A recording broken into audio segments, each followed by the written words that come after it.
We're continuing our verse-by-verse exploration of the letter of the Hebrews, and today we want to begin at the first verse of the 3rd chapter, where we read this. Therefore, holy brothers and sisters who share in the heavenly calling, fix your thoughts on Jesus, whom we acknowledge as our apostle and high priest. Therefore, holy brothers and sisters who share in the heavenly calling, fix your thoughts on Jesus, whom we acknowledge as our apostle and high priest. I've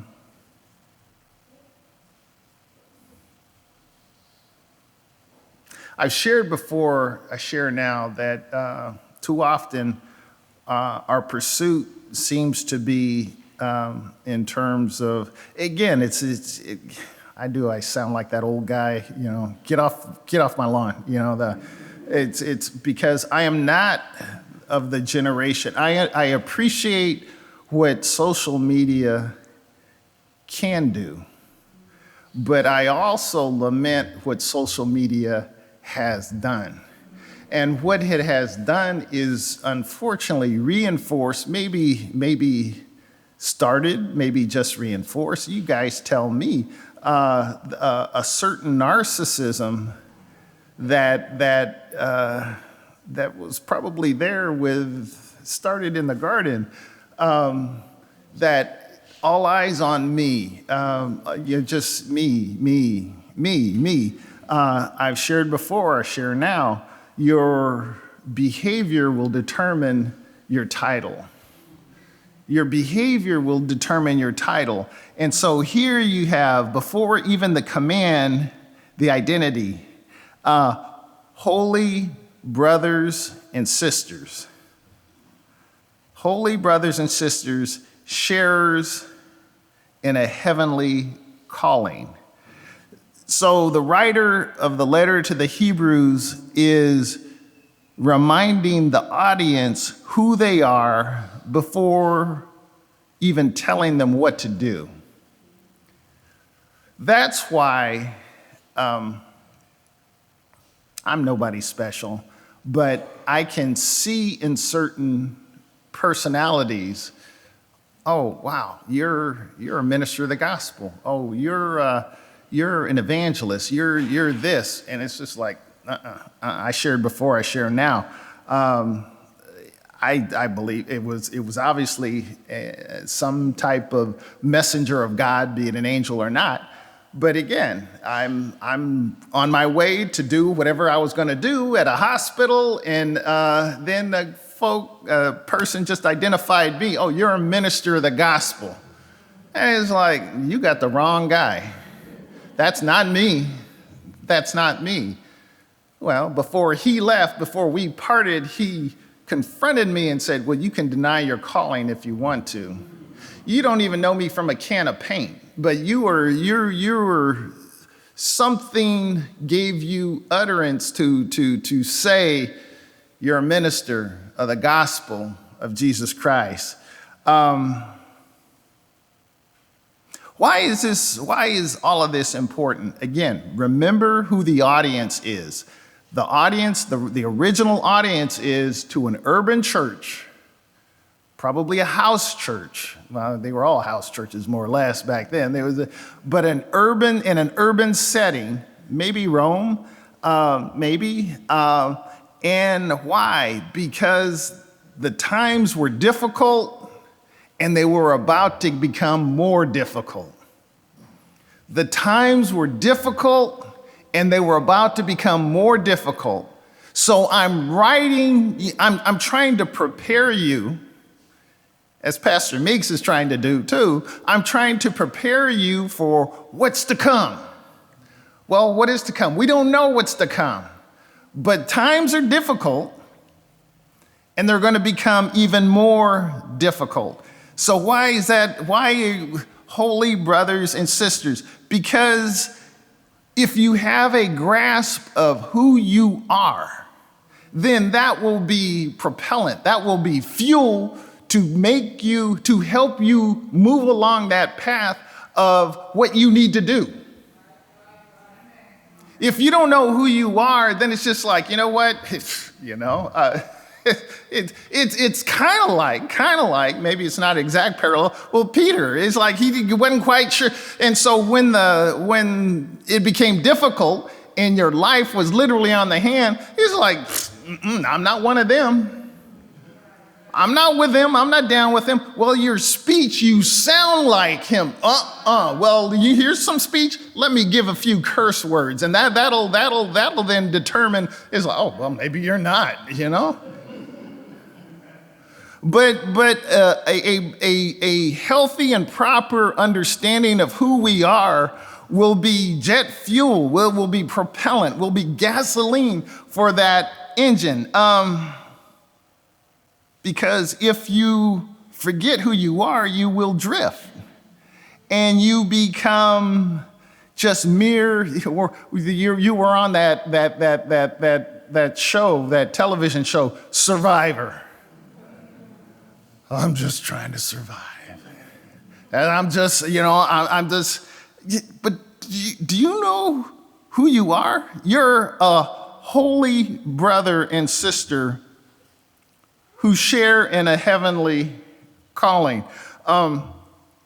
Shared before, again, we have an unhealthy, a disproportionate focus on the eschatological, on heaven as a noun, as a place, and not understanding that, as Jesus said, the kingdom of God is right now. Oh, are you saying this is heaven? No. We are in a space and time where we are operators, we are ambassadors. If I go, Sister Meeks took me to Europe last year, and at no point in all of our travel was I not in possession of a passport that identified me as a citizen of the United States. Didn't matter where I was at. I'm a citizen of the United States. I'm a citizen. Well, you went to England. I'm a citizen of the United States. You went to Paris. I'm a citizen of the United States. I went to Rome. I'm a citizen of the United States. You went to Switzerland. I am a citizen of the United States. We are traversing in spaces, and unfortunately, I think sometimes we've just left our passport wherever we've left it. Do you know who you are? I don't know. I don't know.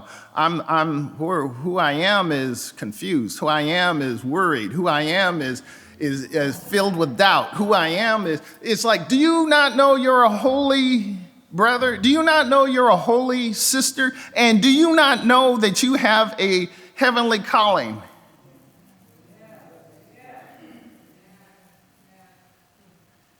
You are part of this. And that's even the parenthetical. I mean, you see where again, there were no commas in the Greek, but I mean, you see where the translator, the NIV, where they've set it off. It's like, okay, based on everything we've been talking about in chapters 1 and 2, holy brothers and sisters who share in a heavenly calling, do what? Fix your thoughts on Jesus.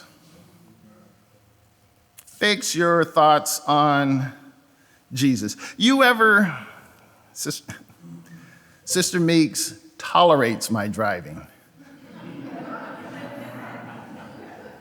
Am I wrong, honey? She tolerates my driving. Honestly, I'm not Dustin Hoffman in Rain Man. I am a good driver, okay? I'm a good driver. I'm a good driver. Why are you laughing, Sister Brooks? I'm a good driver. But I find that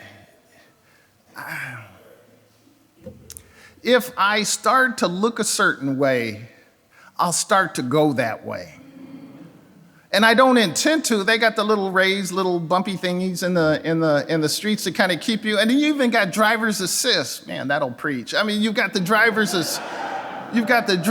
assist thing on your car now that it beep, beep, beep, beep. You're out of alignment. I call that the Holy Spirit. I'm not sure, but But when I start to look a certain way, car kind of goes that way. I don't mean to.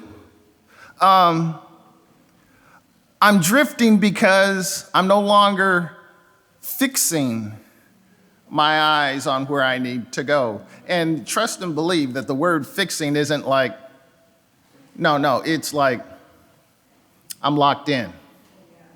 I'm locked in. It's like hopefully you do when you have a conversation with someone tomorrow. You look at them in the eye, and I'm locked in. You've got my full attention. I'm fixed on you. In this case, I'm fixed on Jesus. I'm fixed on Jesus. Who is he? We acknowledge as our apostle and high priest. Our apostle, the messenger, sent from God. Our high priest, he represents us before God. And he came down for us and he stands up for us. It's weird and it's wonderful. He's a messenger, he's the sacrifice, and he's the priest. He's the messenger, he's the sacrifice, and he's the priest. And we have been set apart for him. We have been made members of his family. We are citizens of his realm, not constrained by the conditions or the travels of this earthly life. I have my passport. It goes with me wherever I go, but wherever I go, it identifies me with who I am tied to. It was, share this story. I actually had to do a little, make sure. It's like, did he really say this? Philippe Petit, for those of you, he's still living, 1974, tightrope walker, and he walked across the World Trade Center buildings when they were there. And he had a tightrope, and so he wasn't supposed to be there. And so he did what he did. He's like, look, I'm going to walk across. And he did this at other, high buildings.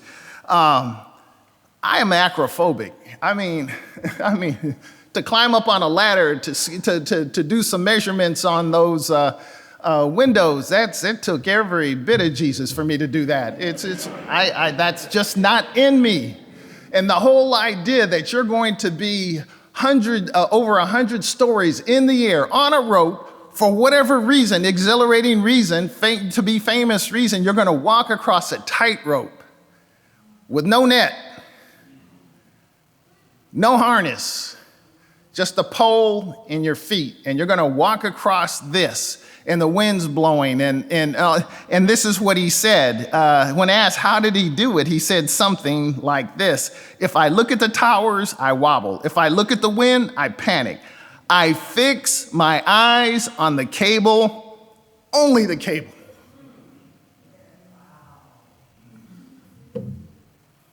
That's how he did it. If he focused on anything else, if he focused on the conditions, if he wasn't focused on what he was focused on, he would have fallen. It's the same for us. You look at the newspaper, start to wobble. Watch the news, start to wobble. Look at your checkbook, start to wobble. Except if you're Kim Hall. I mean, you don't. When we stare at ourselves and our strength and our situation, God knows that's the truth, we start to wobble. That's why the writer is saying, fix your thoughts on Jesus, whom we acknowledge as our apostle and high priest. Verse 2, he was faithful to the one who appointed him, just as Moses was faithful in all God's house. Jesus has been found worthy of greater honor than Moses, just as the builder of a house has greater honor than the house itself. Remember, the writer is writing to a Jewish audience. That was his primary, that's who he was writing to. And he was anticipating what they may be thinking. Things were bad, and they're about to get a lot worse. And he understood our human condition, that when things, trust and believe we operate this way. When things go bad, what do we default to? We default to the things we think will get us through. Oh, I'm in a bad situation, so, let me, by hook or by crook, let me do whatever I think. I'm going to do those things that I think may get me through. So, if it's going to be really tough, then following this rabbi called Jesus, who's gone now, but we have millennia of tradition with Moses. And for those of you who don't know, Moses is the man. He is the man. He is like, there is no equal. He was the hero of the faith. So the question underneath the text is, why should we focus on Jesus above all others? Well, let me just go there and undercut any crutch you might have put forward, including Moses. So the writer, you just look at it, it's really cool and artful how the writer interjects Moses, but doesn't disparage Moses. Moses was faithful in all of God's house. Moses was the man. But Jesus has been found worthy of greater honor than Moses, just as the builder of the house has greater honor than the house itself. Because the builder deserves more honor than the house. Imagine walking into, as Eric Grace, we were talking at halftime, talking about the building. And I call this the building. You're the church. This is not a church. You're the church.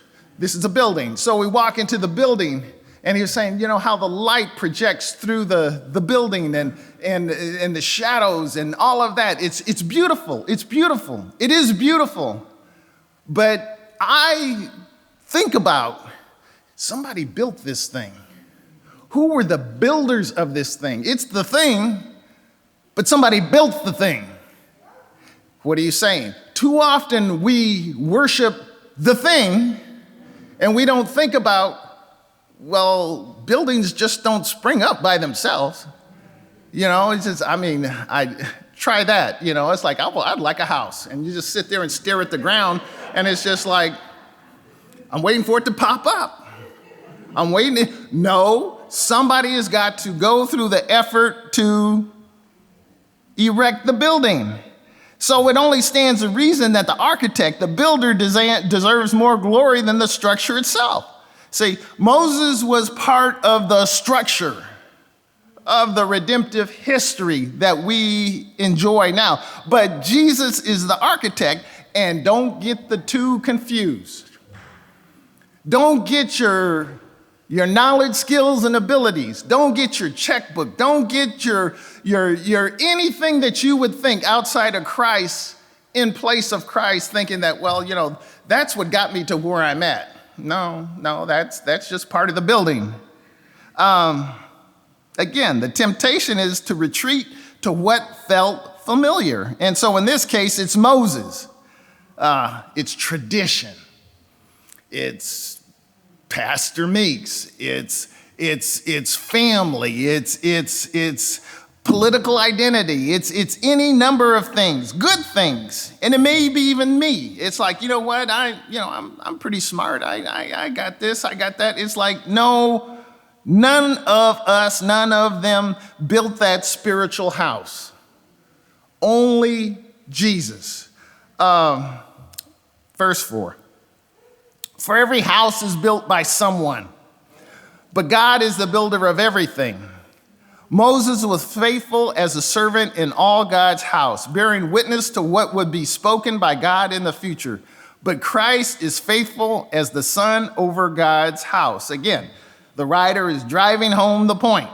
Houses just don't pop up spontaneously. Only God is without beginning. I think about this on the regular. Again, maybe it's just me.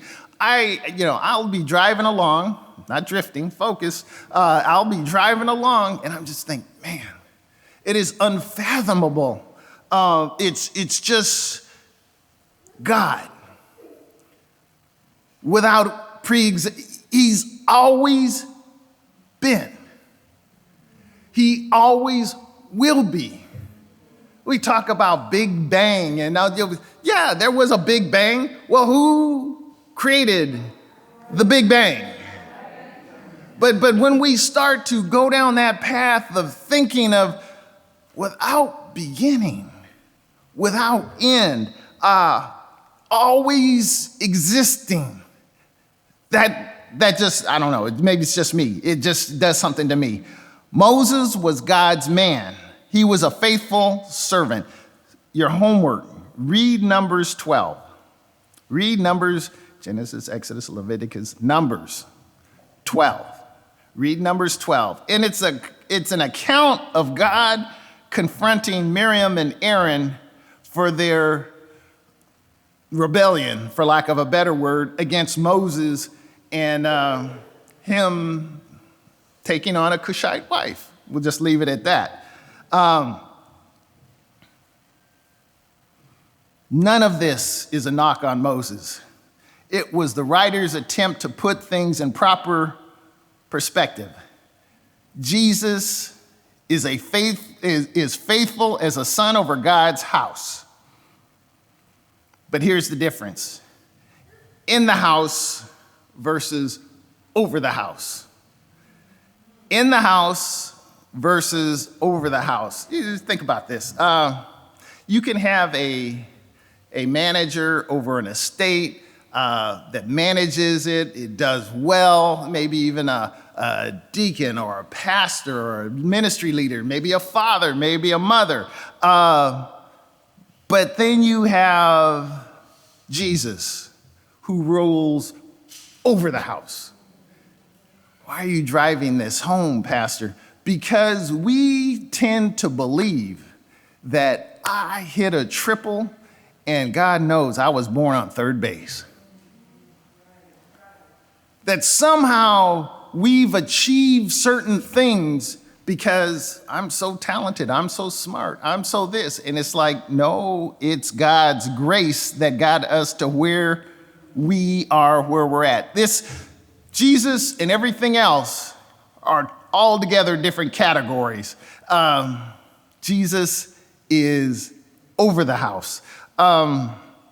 See, this is where we diverge with those that would posit that, well, Jesus was a good man, but there are multiple paths to God, however we choose to define God. He's just one option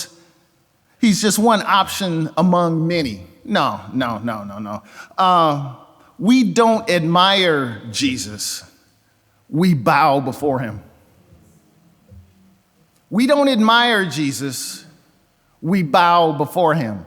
That is the difference between those that follow Christ as Savior and those that just admire him. And yeah, Jesus and all of that Christian stuff, that's a little salt on my steak, but it ain't the steak. I'm the steak. I bought the cow. I slaughtered it. I cooked it. I did. It's like, but yeah, life could be better with Jesus. Yeah, and so many just put a little salt on that. No, we bow before Jesus. I'm closing. And we are his house.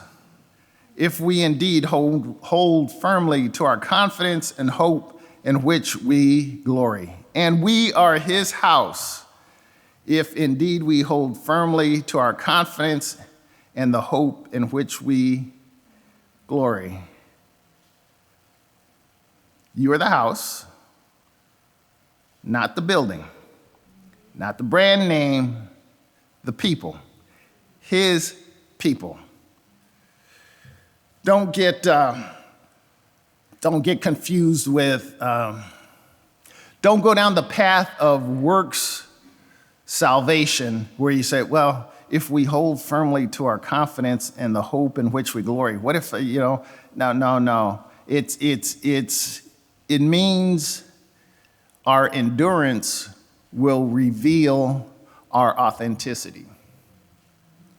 Our endurance will reveal our authenticity. I'm a civil engineer by vocation. I have never understood, never, why folks that live in areas that are prone to tornadoes and hurricane choose to live in mobile homes.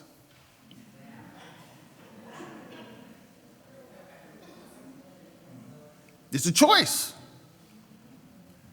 It's a choice. After the storm comes, it should not be a surprise, you find out which homes had proper foundation.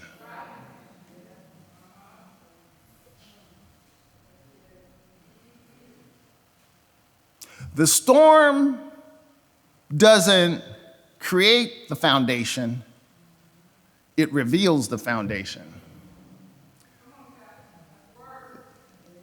The storm doesn't create the foundation. We tend to have it backwards. It's like, no, the storm will reveal what was your foundation all about. That's why, we read scripture and we see where Jesus gives the example of folks just being shocked, slack-jawed. It's like, well, I did this and I thought about this and I did this. And he's just like, you know what? Your foundation was never a part of my foundation. I don't know what you had going on. Our perseverance reveals reality. So when the winds blow, and they will blow, it will reveal what foundation we truly have. I'm not going around just, look, trust me. I'm not going up on the rope on my own volition. I share this story and I'm done. And I've shared it with you, but I repeat it now. I have said to God, Sister Meeks knows this is the truth. I have said to God now, and I've said it in the past in private, God, I'm on a high wire. These were my words. I'm on a high wire with this thing called ministry. I'm responding, I'm just telling you what I said. God, I've responded to your call. I did not want to do this. I know you guys wake up and you just got ministry on your mind. You just, that's why I gotta beat you off with a stick. And it's like, oh no, not today. You guys, you just give too much to the Lord. It's like, please. I haven't met that person yet. God, I didn't ask for this. In my slowful way, I've attempted to be obedient to you. This is too much. I'm on a high wire, I'm naked, and I don't have a net. That's a horrible visual, but that's exactly what I told the Lord. I'm on a high wire, I'm naked, and I don't have a net. Here's the deal, God. If I fall, I'm gonna die. But if I fall, Gabriel, God, your name is not gonna look good. I need you to be God. can't do this. And you know what? The saints would say, won't he do it?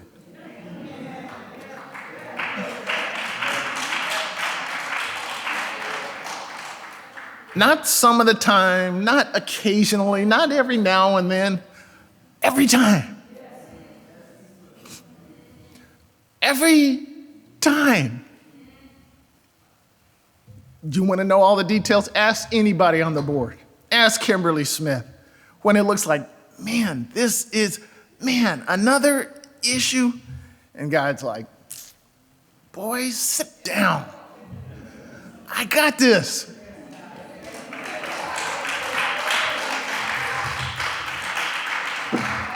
Every time. Every time. But I'm that guy. When Jesus asks, do you believe? Lord, I believe. Help my unbelief. Every time. Every time. That's the God we serve. Don't get confused with Moses or Mark or you or anyone else. I am the builder of the house. You're just a temporary occupant. That's all. You're just here for a minute. That's all. You're just here for a minute. You're just passing through. And trust me, Anthony, you said celebrating your 65th birthday in a month. That's in the rearview mirror. So it's just like, oh no, we're just here for a minute. He is the builder. We're just occupying space. Carry your passport. Look at your passport. Carry your passport. Make sure it's in. Make sure it's current. Make sure it's current.